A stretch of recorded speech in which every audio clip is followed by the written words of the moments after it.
अचानक से कहीं से बहुत तेज़ आवाज़ आती है। वहाँ पर वही साए, काले साए दिखाई देने लगते हैं। तो सबको लगता है विच ऑफ वेस्ट है, जो कि आवाज़ देती है, मैंने मिस एगोरियन को किडनैप कर लिया है। अगर तुम उनको आज़ाद कराना चाहते हो तो विच ऑफ वेस्ट में अभी तुरंत तुरंत पहुँच जाओ। और ये आवाज़ सुनकर सोफ़ी बहुत दुखी हो जाती है, क्योंकि उसे लगता है कि जो हाउल है वो मिस एगोरियन से बहुत प्यार करता है और अब इस बार हाउल मुझे माफ़ नहीं करेगा। तो टर्निप हेड के साथ सोफ़ी चल देती है कैसे भी कि वो विच ऑफ वेस्ट के वहाँ पहुँच जाए। जब वो वहाँ पहुँचती है तो उसे दिखता है वही काले साए उसे परेशान करते हैं। साथ ही विच ऑफ वेस्ट भी उसे बहुत परेशान कर रही होती है और वो कहती है, ये मेरा बस एक छलावा था, मैं यहाँ पर हाउल को बुलाने चाहती थी, हाउल तुम्हारे पीछे ज़रूर आएगा। सोफ़ी सोचती है मेरे पीछे वो क्यों आएगा, पर ऐसा ही होता है, हाउल वहाँ पर आ जाता है।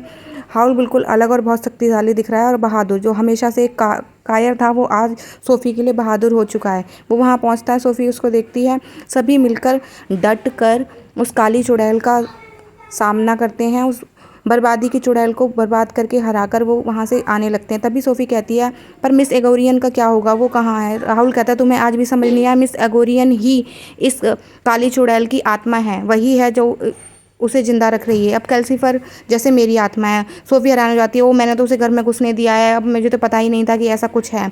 और सोफ़ी बहुत दुखी होती है कि उसने फिर एक गलती कर दी। तभी वो बताती है कि गिटार को उसने छुआ था जब वो आई थी।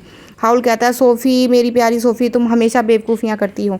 और फिर वो जल्दी से घर पहुँचने की कोशिश करते हैं। वो जैसे ही कैसल में पहुँचते हैं, मिस एगोरियन अपना असली रूप ले लेती है और अपना दाव खेलती है। वो जल्दी से कैल्सीफर को अपने हाथ में पकड़ लेती है, कहती है, यही मेरा पूरा प्लान था, मैं कैल्सीफर को मारकर तुम्हारे शरीर पर हक जमाना चाहती हूँ। अब मैं तुम्हें अपना नया इंसान बनाऊंगी और अपनी आत्मा, जो कि मैं हूँ फायर डेमन, तुम पर कब्जा करूंगी। और कैल्सीफर धीरे धीरे मरने लगता है और वो बताता है कि मैं हाउल का दिल हूँ और मैं बहुत नाजुक हूँ, अगर मैं मर गया तो हाउल कभी नहीं जीत पाएगा।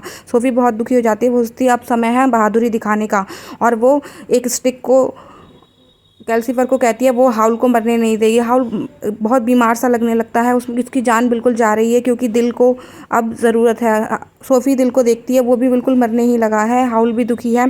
तभी सोफ़ी हाउल को ज़िंदा कर देती है और हाउल को कहती है कि कैसे भी इस एंगोरियन को यहाँ से भगाओ, और वो एंगोरियन को भगा देता है। तभी सारा जादू कट चुका है, अब वहाँ पर सब वो लोग दिख रहे हैं जो पहले थे। जस्टिन भी बिल्कुल ठीक हो चुका है, वो बिल्कुल सुंदर दिख रहा है जैसे पैंट्स, जैसे कि सुलेमान भी ठीक हो चुका है। और सबसे बड़ी बात है कि हाउल की जो सोफ़ी है, अब वो बिल्कुल सोफ़ी पहले जैसी हो चुकी है, पर उसे होश ही नहीं है। मार्था उसको कहती है, देखो देखो तुम सोफ़ी बिल्कुल पहले जैसी हो चुकी है, पर सोफ़ी को होश ही नहीं है।